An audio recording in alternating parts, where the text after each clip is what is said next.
Consider the reality of a 32-year-old software engineer navigating the humid intensity of Lagos in June 2023. This professional represents the pinnacle of the new Nigerian dream, a person who followed the traditional blueprint for success with surgical precision.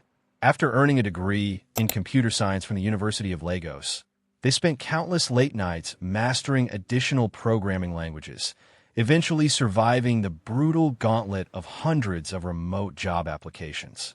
The reward was a prestigious role at a European tech firm, a position that provides a salary denominated in euros, the ultimate hedge against local volatility. On the surface, the markers of success are present: a comfortable apartment, air conditioning that fights back the heat, and a generator reliable enough to bypass a national power grid that falters with rhythmic frequency. However, the financial architecture of this life is being dismantled by forces beyond personal control. While this engineer did everything right, the ground is shifting. The naira has plummeted 20% in a mere 6 weeks, a devaluation that transforms a global salary into a shrinking resource. The local economy is reacting with predatory speed.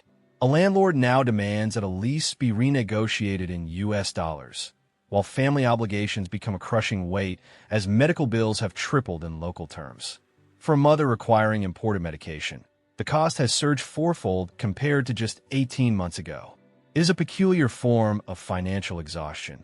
The more effort one exerts to climb, the more the terrain dissolves. This ceiling is not a fluke of history. It is a feature of the blueprint. The global financial architecture was meticulously crafted to ensure that wealthy nations preserve their dominance, rather than to serve as a genuine engine for uplifting the impoverished. To analyze this is not to indulge in a shadowy conspiracy theory, but to engage in a cold, structural autopsy of how capital actually moves across borders. For decades, the world has been sold a recurring promise: the dream of emerging markets. We are told that through the magic of globalization, unfettered free trade, and the welcoming of foreign investment, developing nations will inevitably converge with the prosperity of the West. Yet, as the years turn into decades, this convergence remains a mirage for the vast majority. The institutional narrative describes development as a sturdy ladder. In this vision, every nation occupies a specific rung, and climbing toward the top is simply a matter of doing the right things. If a country remains trapped in poverty, the official story points the finger inward. The blame is placed squarely on internal rot, corruption, incompetent governance, a lack of education, or cultural barriers that supposedly stifle the entrepreneurial spirit. We are told that rich nations succeeded because of their pristine institutions and a holy devotion to the free market. This is the sanitized history taught to generations of economic students. It is a tidy, comforting explanation. It is that simple, but once you begin to track the movement of wealth, you realize that the most successful rule breakers, nations like South Korea, Taiwan, Singapore, and China, actually ignored the free market playbook entirely. They didn't climb the ladder, they built their own. They protected their infant industries from foreign predators, directed credit with surgical precision, maintained strict control over capital, and strategically copied foreign technology to build domestic power. Meanwhile, the rule followers who opened their markets early, privatized their assets on command, and removed capital controls at the first instruction of global lenders are still waiting for a prosperity that never arrives. Here is the uncomfortable truth that development economics tries very hard not to say out loud. The system is working exactly as it was designed to. Once you see this pattern, you cannot unsee it. This widely accepted model of development is also a profound misreading of history.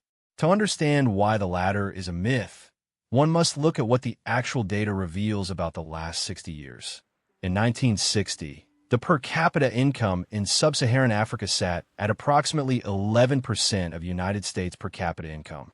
6 decades have passed since then, decades filled with the achievement of independence, the implementation of structural adjustment programs, the adoption of the Washington Consensus, extensive debt relief, and the infusion of billions in foreign aid.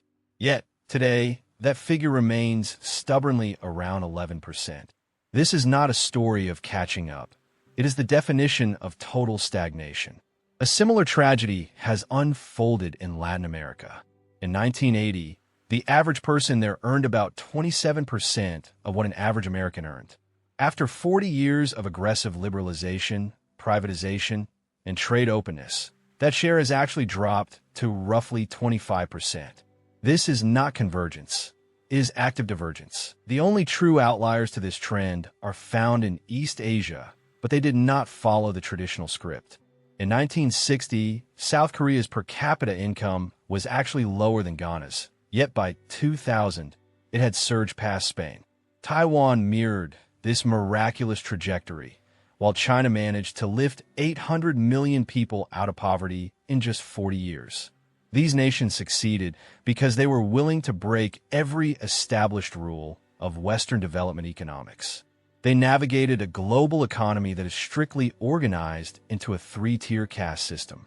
At the summit are the nations that control design, finance, and branding.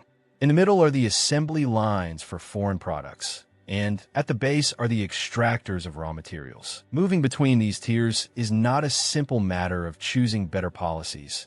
It is an exercise in raw power. Top-tier countries actively defend their status through a mechanism of structural dependency that centers on the US dollar. To participate in global trade, every developing nation must acquire dollars. They need them to purchase oil, import essential machinery, service their debts, and maintain the fragile confidence of international investors. This creates a financial gravity that keeps middle-income countries trapped once their cheap labor advantages vanish. This trap is often studied as a mysterious economic puzzle, but in reality, it functions like a glass ceiling designed to prevent the lower tiers from ever challenging the architects at the top. This creates a structural dependency that no domestic policy can overcome. Here's how it works.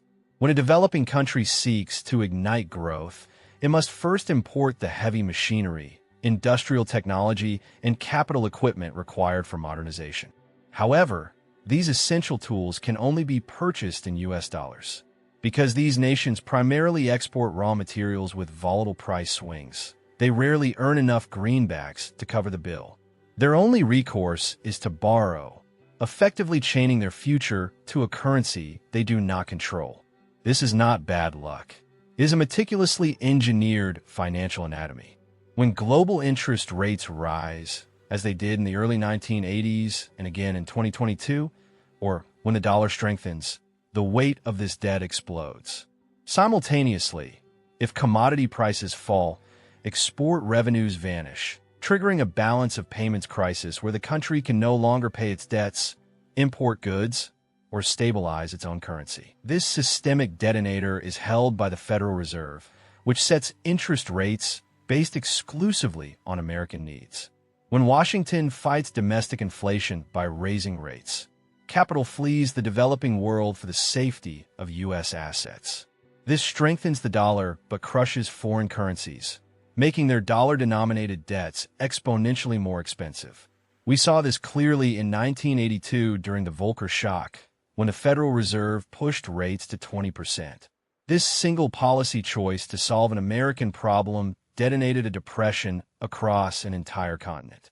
Mexico, Brazil, Argentina, and Peru defaulted in succession, suffering double-digit economic contractions. Think about what that means. A decade of human development was erased, creating what economists call the lost decade. Nations acting in good faith were destroyed by a policy decided thousands of miles away. It was not an accident.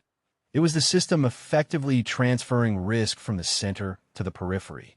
When these broken nations finally turn to the International Monetary Fund for emergency loans, they find the assistance comes with a steep price. The conditions are always the same. Cut government spending, privatize state assets, remove subsidies, open markets to foreign goods, eliminate capital controls, and let the currency float. These policies were grouped under a clinical name, structural adjustment. Between 1980 and 2000, this framework was imposed on dozens of nations spanning Africa, Latin America, and Asia with remarkably consistent results. In Ghana, The mandatory removal of food subsidies caused the price of basic goods to triple. In Jamaica, the forced privatization of public utilities led to soaring electricity prices, while the national telecommunications monopoly was handed over to foreign investors for a mere fraction of its actual value. Meanwhile, malnutrition rates spiked across the island. Perhaps most tragic was Argentina, where structural adjustment required a rigid pegging of the peso to the US dollar. When that peg inevitably became unsustainable, the economy disintegrated. In the single year of 2001, GDP plummeted by nearly 11%, poverty rates doubled, and the middle class was effectively erased from the map. In every instance, the prescribed medicine was identical, and in every instance, the patient only grew sicker. Contrast this with the documented history of infant industry protection. Every global power that successfully industrialized, Britain, America, Germany, and Japan, did so by hiding behind massive tariff walls. They shielded their young industries from foreign competition until they were strong enough to survive the open market. Britain built its textile dominance by blocking Indian cloth, and the United States industrialized behind the highest tariff walls in the world for nearly a century. Germany forged its steel and chemical sectors with aggressive state support, while post-war Japan used directed credit and careful trade management to rebuild. This is documented history. But here is what happened next. Following World War II, the nations that had already climbed to the top of the industrial peak moved to formalize a new international trade order.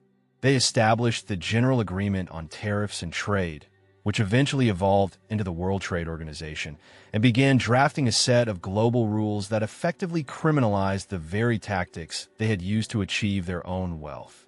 In this new era, protective tariffs were branded as inefficient, subsidies were dismissed as market distortions, and state-led industrial policy was treated as little more than corruption by another name. This transition functioned like a drawbridge being raised the moment the wealthy had crossed safely over. Economist Ha-Joon Chong famously described this phenomenon as kicking away the ladder. The developed world secured its prosperity through one playbook, then insisted to the rest of the world that those specific strategies simply do not work. The consequences for the countries that actually listened to this advice were devastating. By opening their markets prematurely and eliminating protective tariffs, they watched their infant industries get crushed before they could ever reach maturity. Local manufacturers were effortlessly outcompeted by massive, established multinationals, while domestic farmers were undercut by heavily subsidized American agriculture. National markets were captured by foreign entities before local players even had a chance to claim their own territory. These contracts often include arbitration clauses that strip power from local courts, allowing disputes to be settled by international tribunals far from the country's borders. The result is a predictable, tragic cycle. The oil flows out, and while dollars flow in, they are few and fleeting. A small, entrenched elite captures the bulk of the revenue, while the sudden influx of foreign currency strengthens the local money to a point that makes other exports uncompetitive. This phenomenon effectively kills domestic agriculture and manufacturing, leaving the economy dangerously dependent on a single commodity. When oil prices eventually fall, the entire nation enters a state of crisis. We have seen this play out in Nigeria, Venezuela, Angola, and Ecuador, countries that are incredibly rich in resources but poor in outcomes. This is not some mystical curse. It is a parasitic relationship where the host is left with nothing but a void in the earth and a mountain of debt. Now, let us examine the dramatic transformation that occurs when countries flatly refuse to follow these rules. In 1961, South Korea was essentially a wasteland, poorer than Sudan, with a per capita income of just $82. The nation had almost no natural resources, was devastated by war, and relied entirely on American aid to stay afloat. Fast forward 50 years, and South Korea is a high-income powerhouse, dominating global markets in steel, shipbuilding, automobiles, semiconductors, and consumer electronics. The secret to this miracle was not the free market. It was a state that behaved like a master architect. The Korean government directed the economy with an iron hand, picking specific industries and creating massive conglomerates known as chaebol, which they fed with cheap credit. They used tariffs and quotas to shield these companies from foreign competition, controlled capital flows, negotiated technology transfers, and suppressed wages to keep exports sharp. This was the opposite of free market economics. It was a strategic industrial policy of the state choosing its own winners. This same defiant pattern allowed Taiwan, Singapore, and most notably China to rise. In 1980, China's per capita income was lower than India's, but today it stands as the world's largest manufacturer and second largest economy. It did this by doing exactly what the Washington Consensus said not to do. China did not just bend the rules. It authored its own, effectively shattering the global development narrative. For decades, the international community lectured poor nations that free markets were the only path to prosperity, yet they have no explanation for why the most successful development story in human history was built on the exact opposite of their advice. This is the moment where the conventional economic model finally snaps under the weight of its own contradictions. To understand why this charade persists, let me be precise about who benefits from this system.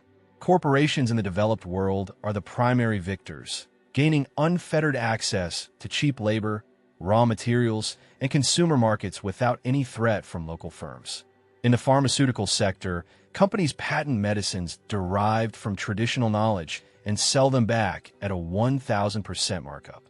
Meanwhile, agricultural conglomerates dump subsidized products on foreign markets that simply cannot compete. Banks in the developed world also thrive, lending dollars to nations that have no choice but to borrow and collecting interest regardless of whether that debt actually fuels development. When a country defaults, the IMF steps in with bailouts that are designed to flow directly into the pockets of creditors, not the people. Consumers in wealthy nations benefit too, enjoying cheap goods produced by workers earning just $2 a day.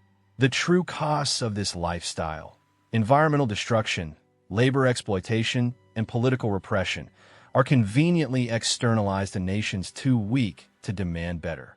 Even within the developing world, a small elite of politicians, businessmen, and military officers get rich by facilitating these deals. They keep their fortunes in banks in Switzerland and Singapore and send their children to schools in London and New York. This is not a hidden conspiracy. It is a clear incentive structure. The system simply pays the people who keep it running, while the price is paid by everyone else. It is paid by the farmer in Senegal who cannot compete with subsidized European tomatoes. It is paid by the garment worker in Bangladesh who earns $95 a month making clothes that sell for $50 each in Paris. This invisible barrier does not claim lives through sudden, spectacular collapses or dramatic famines. Instead, it acts as a permanent stagnant fog that simply prevents the sunlight of development from ever reaching the ground, year after year and decade after decade. The cost is paid by generations, plural. It is paid by the nurse in the Philippines who trains at the government's expense only to emigrate to Canada, leaving her own local hospitals dangerously understaffed. It is paid by the brilliant child in Nigeria who possesses the mind of an engineer but finds no work because industrialization was never permitted to take root. When the wealth gap refused to close and economic promises fail to materialize, leaving for the West becomes the only rational choice for the young. This accelerating brain drain ensures that the dependency deepens while the structural wall only grows higher. Think about what that means for a nation trying to rise today. Here is the trap. A developing country faces a set of modern constraints that make the historical path to prosperity almost impossible to walk. First, the trade rules established under WTO agreements strictly prohibit the very tariffs and subsidies that every successful developer once used. Any nation daring to protect its infant industries now faces immediate retaliation, crippling sanctions, and total market exclusion. Second, bilateral investment treaties have turned policymaking into a legal minefield. Foreign companies can now sue sovereign governments in international arbitration if policy shifts threaten their profits. Egypt was ordered to pay $2 billion to a mining firm for merely reversing a privatization, while Pakistan was hit with a $6 billion penalty for denying a mining license on environmental grounds. These treaties effectively bind a nation's hands for decades. Furthermore, because most debt is denominated in U.S. dollars, any attempt to stimulate the domestic economy drains foreign reserves and threatens debt service, leaving fiscal policy a prisoner to external obligations. In a world of free capital flows, money moves instantly. If a developing country does something investors dislike, raises corporate taxes, strengthens labor laws, or regulates foreign ownership, capital flees. The resulting capital flight causes national currencies to collapse, ushering in an immediate economic crisis.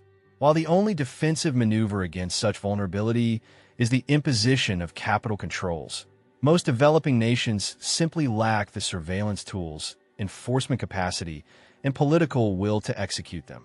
Furthermore, a massive technology gap acts as a secondary wall. Sectors like semiconductors, pharmaceuticals, aerospace, and artificial intelligence require decades of accumulated knowledge and enormous research investments. Access to the necessary specialized equipment is concentrated in a handful of companies across just a few countries.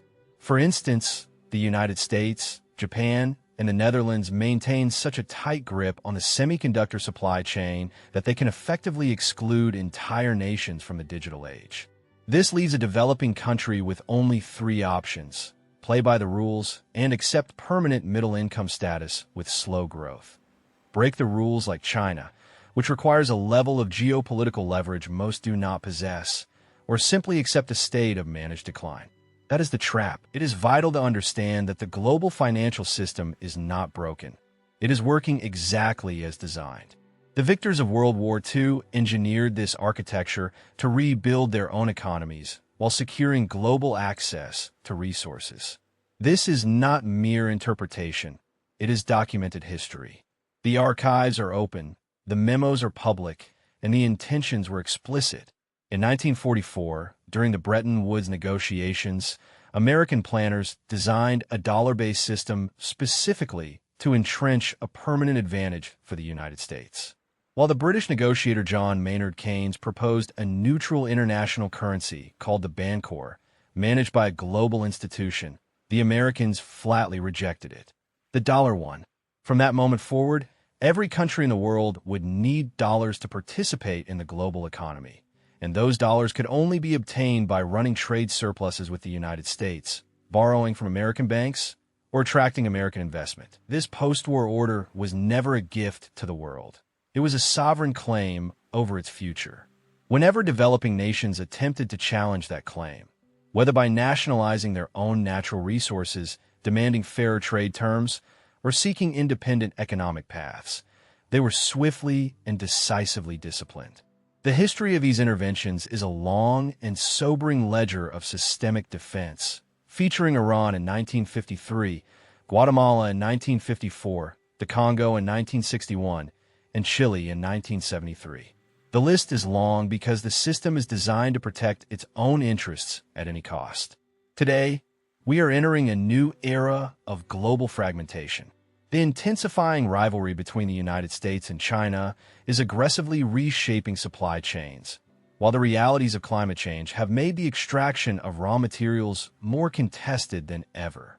Debt levels across the developing world have reached historic highs, and while the dollar remains dominant, genuine alternatives are finally beginning to emerge. Some analysts view this unfolding chaos as a window of opportunity, suggesting that the old rules are finally breaking down and new paths to prosperity are opening. Maybe, but history suggests we should proceed with extreme caution. Every previous moment of massive systemic disruption, the end of formal colonialism, the oil shocks of the 1970s, and the conclusion of the Cold War, was accompanied by grand promises that the moment for the developing world had finally arrived. Each time, the structural wall held firm. While the faces in the boardrooms changed and new institutions replaced the old, the underlying architecture of extraction remained untouched. The question isn't whether this time is different. The question is different for whom? In the real world, the software engineer in Lagos is still watching the Naira collapse. The farmer in Senegal is still struggling to compete with subsidized European exports, and the miner in the Congo is still dying to provide the cobalt for someone else's battery. This invisible wall doesn't appear on any official map, but it shows up clearly in the data, in the stagnation, and in the gap that never closes. Once you see it, you cannot unsee it. This is a historical and educational analysis, not financial advice or investment guidance.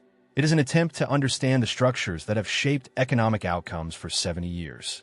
This pattern was designed into the post-war order, reinforced by the debt crises of the 1980s, and codified in the trade agreements of the 1990s. Today, this iron architecture is upheld by the modern pillars of dollar dominance, investor protection treaties, and technology monopolies. While a select few nations have successfully pierced this veil, they only did so by shattering the rules when rare geopolitical windows swung open. These outliers act merely as the anomalies that highlight the rigidity of the standard. For the vast majority, the glass ceiling remains undisturbed. This mechanism never announces its presence or generates sensational headlines. It simply ensures that the chasm between wealthy and struggling nations persists across decades.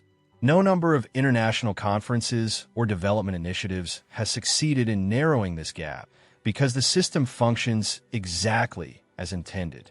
The central mystery is not whether emerging nations can catch up, but whether the global order was ever designed to allow it. While historical patterns suggest a grim answer, history itself is a work in progress. Understanding these mechanisms before their consequences arrive is essential, as most observers only notice the gears of the system once the crisis hits.